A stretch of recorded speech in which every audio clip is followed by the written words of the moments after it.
Hi, this is Stacy Scroggins, and I am presenting Chapter 2, Designing the Simulation, Screening Patients for Unhealthy Alcohol Consumption Using the Audit Screening Tool.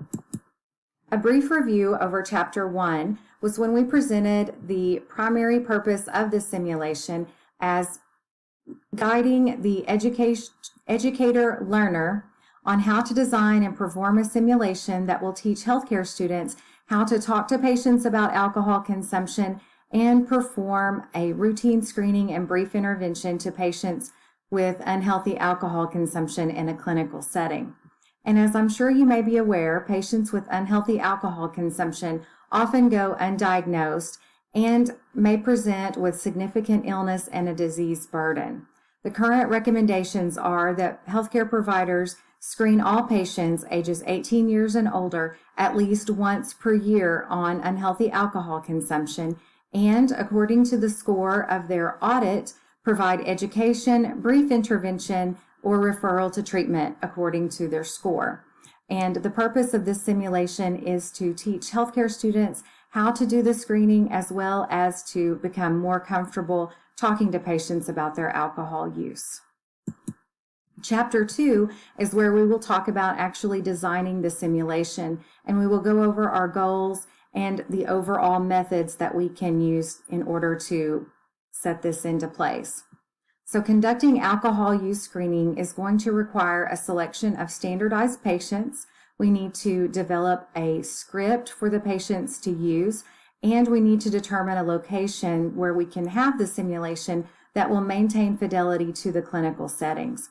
And it's important to remember that the goal of this design phase is that we want to create a scenario that we can provide learners a close to real life patient-provider experience as possible. So I've made up a to-do list for you when you're designing the simulation. The first thing that we need to do is we need to review the risks associated with unhealthy alcohol use and why we need to screen these patients. It's important to remember why exactly the purpose of doing this behavior. Also, we need to increase learner familiarity and comfort in talking to patients about their alcohol consumption.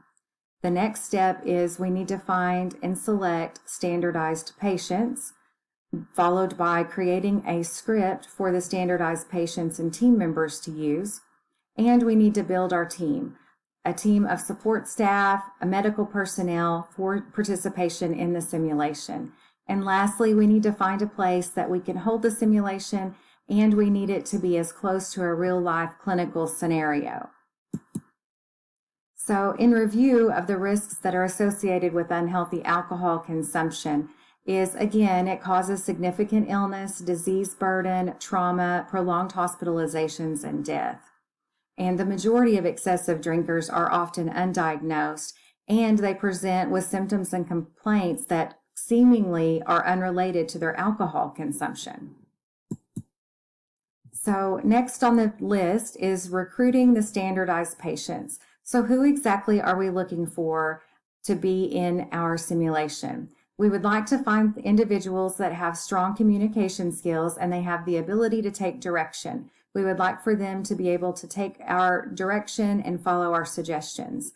We need for them to be reliable and punctual, yet also have flexible schedules so they are available when we are available to do the simulation.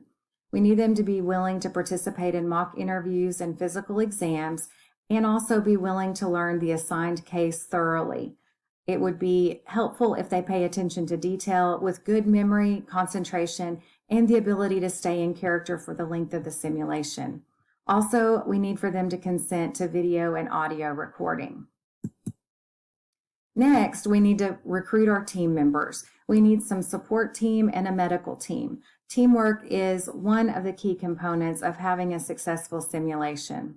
There are some recommended participants that seem to help the simulation experience go more smoothly. The first one is the technician, and this individual is responsible for the overall operation of the simulation, making sure that everything goes as it's supposed to and runs smoothly.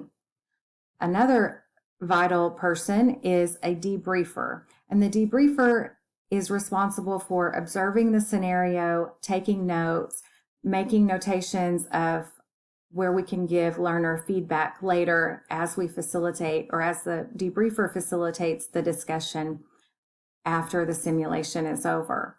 And finally, we need a confederate. A confederate is an embedded faculty member who works with the participants and team members, provides prompts, confirms physical findings or other prompts that can help the simulation continue to flow, and can provide redirection to the team when needed.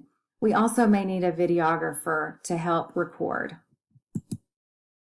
When it comes to creating scripts for the patients and the support team, one of the best ways to find these is to look at real clinical cases. We can have lots of inspiration that can come from real life clinical cases that we have seen. We want to aim for a scenario that feels intrinsically fair and realistic.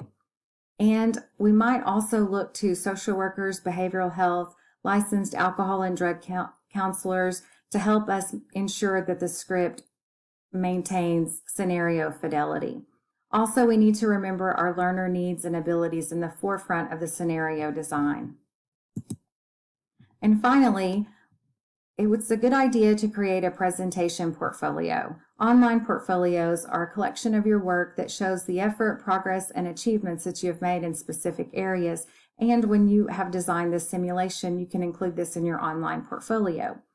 This is also a great tool that you can use to continue your professional development, and it provides a way that you can demonstrate your growth as an educator. In summary, Chapter 2 outlines how to design the simulation, and we need to remember that one key component is that we need to maintain fidelity to the clinical setting. The overall goals of the design phase is to provide learners with real scenarios as possible, and these scenarios need to mimic real-life patient-provider experiences using standardized patients, scripts for patients and the support team that will continue maintaining clinical scenario fidelity throughout the simulation. And this is the reference slide, and I thank you for your attention.